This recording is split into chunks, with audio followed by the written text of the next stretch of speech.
Hello, everybody. Welcome to Mindhunter Season 1, Episode 4. Let's get started. Tench and Holden go to a prison in Pennsylvania and they interview somebody named Monty Rissell. And the man comes in and he's very standoffish. Doesn't seem like he's interested in talking to them very much. Taking a very slow approach to come and sit down with them, asking for things like soda. He starts talking to them and just seems like somebody who feels like life is a chore. Everything is a drag. Everything is difficult. And it really comes off in his attitude towards them in terms of how he's approaching them and interacting with them. This is just an inconvenience for him. Nothing is anything he wants to actually do. He's somebody with an aimless existence, really no idea what he's doing at all, and it comes off in his story about drinking and smoking and driving around. I get some beer, because I'm fucking angry. I have some weed, and I'm smoking and thinking and driving and drinking, and then I'm back at my apartment. In the parking lot. No idea how I got there. He's somebody who feels utterly powerless in life, and that it seems like everything is just happening to him. And then he starts talking about his first victim, and we understand how taking power over victims and forcing them to do things that they don't want to do is how he gets his power back. But one of the problems that Holden and Tench and Wendy talk about later is that when he was raping this woman, she enjoyed it and she was in on it. And this made him even more upset because he felt the power that he was trying to gain over her to be lost at that point. And it frustrated him severely. His fourth victim, he actually allows to let go, and he says the reason is because she tells him that her father had cancer. And it seems like victim mentality comes into play here a little bit, where Monty maybe identifies with the father and his cancer and how he's a victim of life too. And that's what Monty feels like. He's a victim of life. And so that allows him to empathize with his potential victim and her father and let her go. And then we have such an interesting scene when Tench and Holden are leaving the prison. They're just driving and all of a sudden somebody hits them and they get in a car crash. And Tench immediately gets out and starts yelling at the other man saying, "What's your problem?" Jesus Christ! The fuck's the matter with you? What were you doing, 80? 100? You turned without looking. You were speeding. It doesn't matter, I had the right of way. Doesn't matter. That's the law, buddy. The law? And the other guy is calling me saying, "Hey, I had the right of way. It wasn't actually my fault." And Tench is not listening to it. And we're actually seeing how Tench is more on the side of the victim mentality, similar to Rissell. He's just applying it in a different way. And he often doesn't see his own fault in things and events and is looking to place the blame on other people, which is very unfortunate for him.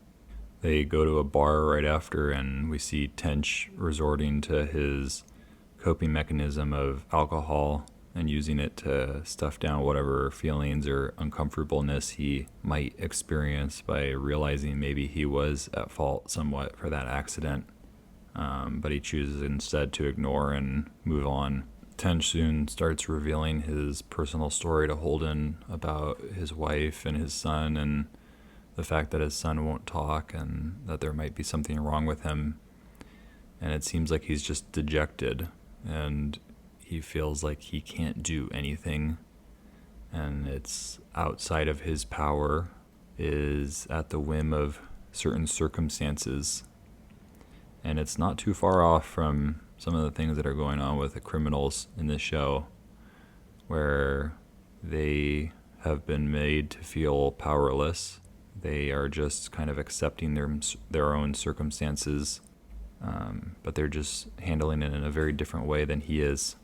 When they meet with Wendy, they talk about Rissel more, and they're mentioning his inability to quote-unquote hack life. This is an interesting parallel again to Tench, in that they're talking about Rissel and his maladjustment to life and trying to handle situations, and maybe his is more out there and extreme, but it's not too far off from Tench and his inability to hack life and to deal with the situations that are coming up for him.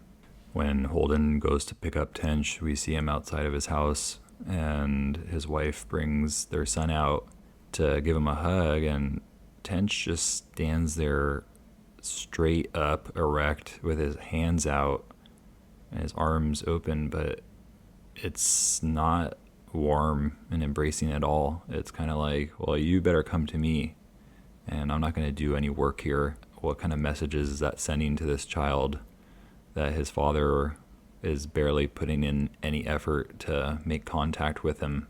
It seems like the son has a negative or down view on life, but so does Tench at the same time. His view is very pessimistic, and there's barely any optimism in him. We get more of an interview with Rissel, and he talks about how his mom forced him to go to California against his will, and that he didn't want to be there and nobody wanted him there. And so we're getting more sense of this powerlessness that he felt in relation to his family and his mother. You wanted to stay in Kansas. I'll be with my real father, you bet. I did not want to be in California, that's for sure. Nobody wanted me there either. Did your mother say she didn't want you there? Tench asks Rissel this question about if his mom actually said that to him. And it's almost like Tench is wondering about that for himself. Like, were his parents actually telling him that they didn't want him around? Or was it that they just signaled to him that they didn't want him around? And it's a very profound question of, well, do you need to actually be told that nobody wants you there? Or can you just feel it? Can you just sense it from your caregivers that they don't care for you or that they don't want you? That's a very big distinction to make. Nobody on this earth ever wanted me. Put that on your fucking tape. If only they'd let me stay with my dad, it'd all be different.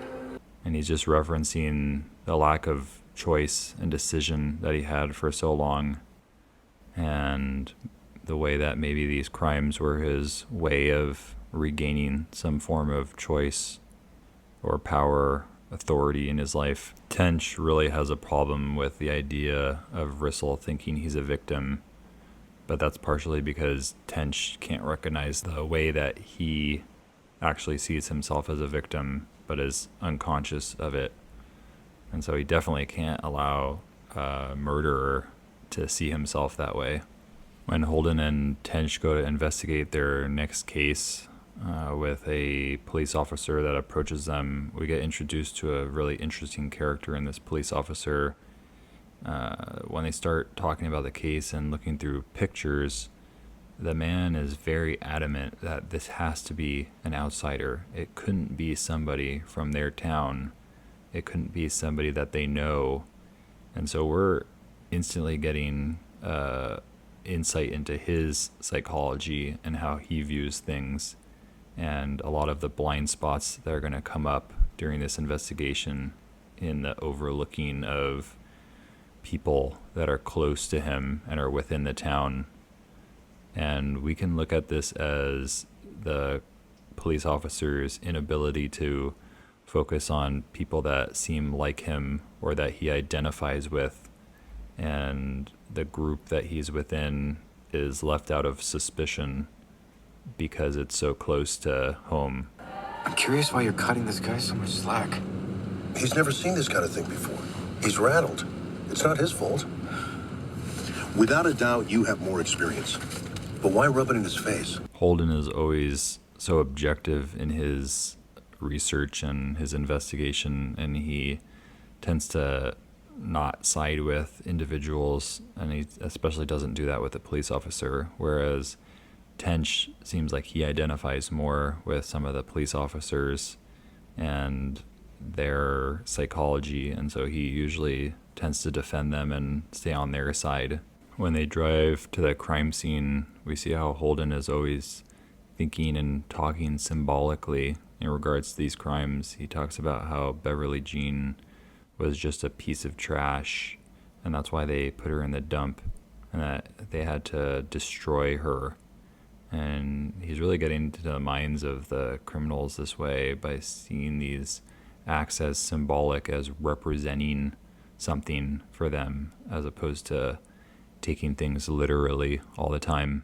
He understands that psychology is not always a purely personal thing, but it's often impersonal and based off of past experiences in which people are trying to relive or reenact experiences or get some type of revenge or payback for past objects of frustration or deep emotions. They're driving back from the crime scene and talking in the car about marriage, and Tench brings up the idea of marriage as a contract. When you're married, it's a contract. There's children, a mortgage, a house to keep up, almost like a business. Only you can't quit. She can't fire you. Stock goes up, stock goes down. Doesn't matter. You're trapped. And it's like, okay, yeah, now we're seeing way more into who Tench is and how he believes things are in his life, and that he has no choice. And that is definitely a victim mentality.